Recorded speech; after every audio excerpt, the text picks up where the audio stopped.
pa wọ́n o ayé ò ní tí rọrùn mọ́ wa agbójú ayọ̀ ń sọ kẹ̀kẹ́ ìwòsàn yìí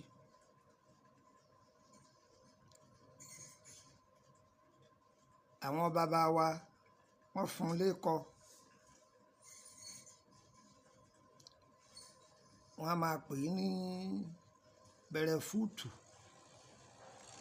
ikọ̀ rẹ̀ sì kọ́hùn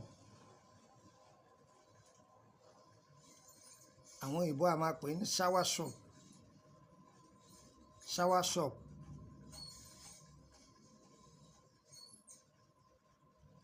máa jẹ́ òye wa pé bàbá ẹnìkan kọ́ ló lè wé bàbá ẹnìkan kọ́ ló lè gbò ọlọ́run ọba ló lè wé dúkìá ọlọ́run ni àwọn èéṣe léwé ẹ̀jẹ̀ eléwé arẹmọ làwa ewé àánú ewé àlàáfíà làwa á já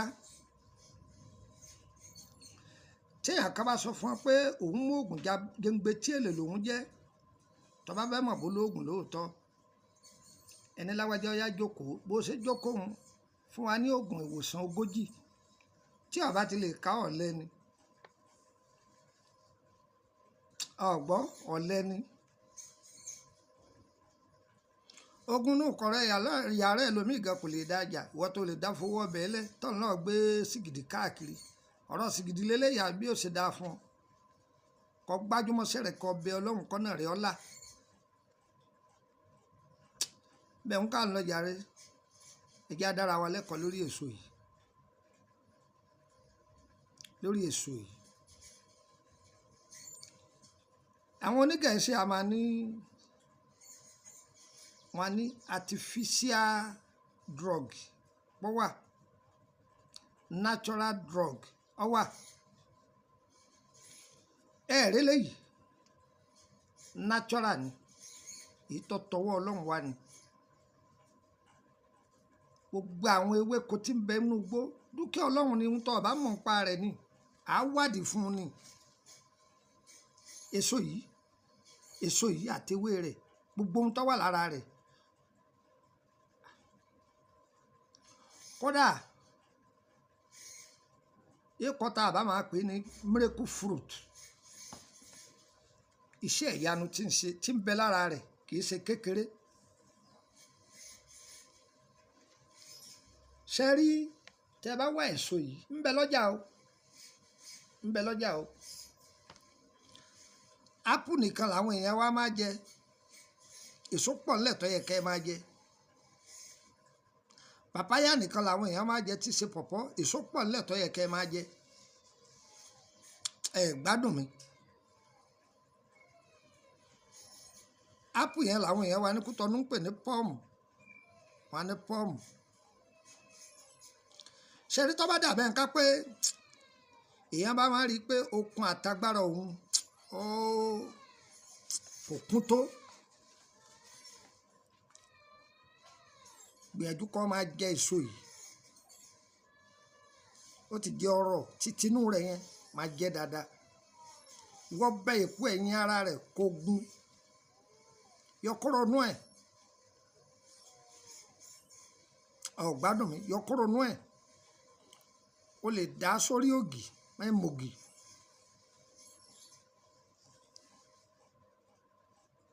gbogbo ibi tọ́ran àti ibi tọ́ran ni ó ṣiṣẹ́ dé lára rẹ̀ pàápàá ìwọ ọkùnrin tó jẹ́ pé o ti rí i pé tẹ́lẹ̀tẹ́lẹ̀ ọ máa ń mọ́kọ̀rọ̀ oko dáadáa kì í sì ṣe pọ̀ ń jẹ́ nǹkan jẹ̀dí ṣàdédé orí pé okun àtagbára rẹ̀ ó dínkù máa jẹ èso yìí ẹ gbádùn mi tàbí wọ́n tó rí i pé awọ ara rẹ kọ̀ọ̀kan máa jọ̀lọ̀ bíi ti tẹ́lẹ̀ mọ́ bóyá ara máa ja ọjẹ ni àbára máa yun ẹ ọgbọ́n táwọn wí bọ́ bá rí ewé èso yìí gbìyànjú kó sè é tọ́ ọ bá wá rí ewé rẹ̀ ra èso yìí gun bí mo ṣe wí yẹn kódà àá foyín sí oyin gidi ni o nǹkan oyin ṣúgà o tí a bá ní ọ̀rá ara tó pọ̀ jù pé báyà o ní cholesterol rárá àwọn ọ̀rá ara láti ṣàdínkù ọ̀rá cholesterol máa jẹ èso yìí. Àbí wọ́n tó bá ní kọ́ asthma lára, ṣe rí ikọ́ asthma yìí ó le gan ni o, ikọ́ tí máa gbẹ̀mí èèyàn ni o. Asthma kì í bá èèyàn ṣeré o, okùn ẹ̀mí ẹni ní máa ń wá kiri o. Tọ̀rẹ́ gbọ́ tí tọ́fun wọn máa hó, kì í ṣe ikọ́ tí bá èèyàn wá láàfin ara kọ́. Wọ́n tó bá ní asthma máa jẹ èso yìí dáadáa, kó dẹ̀ gbìyànjú kó wá ìwé rẹ̀ kó máa sè kó máa mú, wá ti ṣe yẹn bóyin sí. Gbádùn mi, wọ́n ti pajápajá máa mú lára tó yá àdínkù ara ẹgbẹ́ kan ara rẹ̀ ó rí pé yọ kàn kú táìtáì láì nídìí, tó yẹ pé pajápajá ó mú àti gbọ́wọ́ àti gbẹ́sẹ̀ yóò le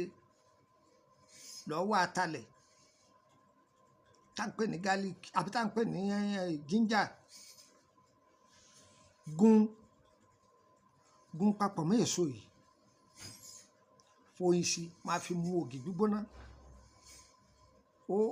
Ó yin Ọlọ́run lógo o, wọ́n gan máa sọ pé ìwọ Ọlọ́run bó lè so èyí ti wà tẹ́lẹ̀. Àbí wọ́n tó jẹ́ pé eegun ara máa ro ọ́,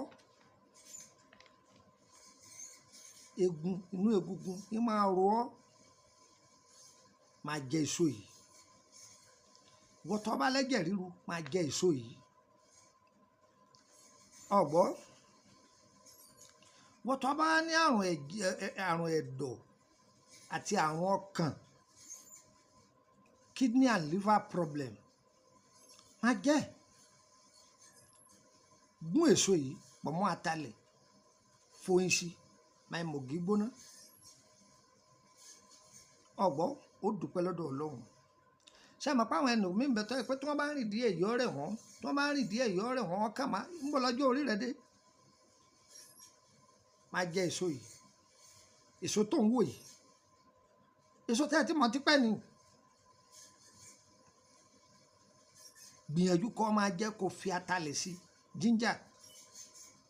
Sórí wọ́n tó bá jẹ́ pé o ní àrùn ọgbẹ́nú, tó bá ní àrùn ọgbẹ́nú tá ń pè ní ọ́sà, máa jẹ èso yìí, máa jẹ èso yìí. Tó bá ti gun pẹ́ kò wọ́n má fi ginger sí, foyín sí, fi mu ògì gbígbóná. Láàrin ijọ́ mélòó ọ́sà rẹ yóò dòun gbàgbé. Àbí wọ́n tó bá ní tọ̀ ṣúgà,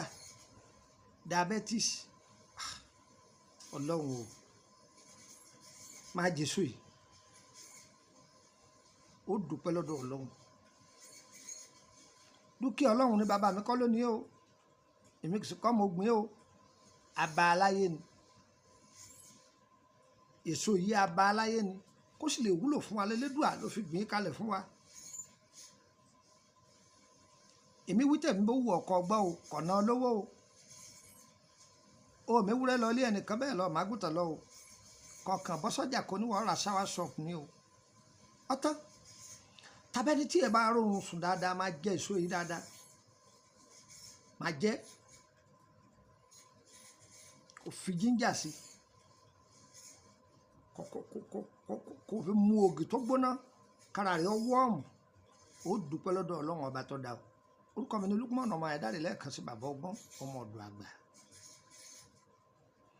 Ẹlòmíràn máa béèrè pé tá a bá rẹ̀ so yìí, tá a bá réwé rẹ̀ ńkọ́, fámìlì ni wọ́n jọ jẹ́. Kọ́dà já ewé rẹ̀ yìí, tó bá ti já síbò jíjí ọgbẹ, ó lè já sínú ilé àìsàn lórùn yọgbẹ. Tó bá ti gbẹ kó wá lọ lásán, kó dà á sínú oyin. Ọmọ ìyá mi máa fi lo ògì gbígbóná, ó dúpẹ́ lọ́wọ́ Ẹlẹ́dàá rẹ̀. Ẹ̀kíní kan máa ń rìn, orí mi máa gbá yìí, ara mi máa ṣe bákan. A ní ọmọ àlò ìpè ọwádọ̀ mi o, bọ́ sọ́jà kan lọ́ọ́ rà kó ní wọ́n ra ṣáwá ṣọ́ọ̀pù, bọ́dọ́jọ́ àtọ́pọ̀ ọba, bọ́dọ́jọ́ àdúmọ̀tà ọba, lọ́dọ̀ àwọn tí ń ta fúrúùtù, àwọn tí ń tèso, mbẹ́ máa 12, mbẹ́ ń kẹtù, mbẹ́ lóyìnbó, mbẹ́ lọ́jà ọba. ńlọ ńbẹ lọ́jà àgbòkú ńbẹ ńkú tọ̀nà rẹpẹtẹ dáadáa àdúrà gbogbo ọgbà o yọ yẹ wá kò ní yẹ ẹ lẹ o nọ́mbà wo lẹ lè fi kàn sí mi +234 80 3298 3298 +234 80 32 98 32 98 yẹn fún ọ nìkan sí +234 81 33 155 111 +234 81 33 155 111 yẹn fún ọ nọ́mbà orílẹ̀-èdè Benin kan sí +229 54 65 1928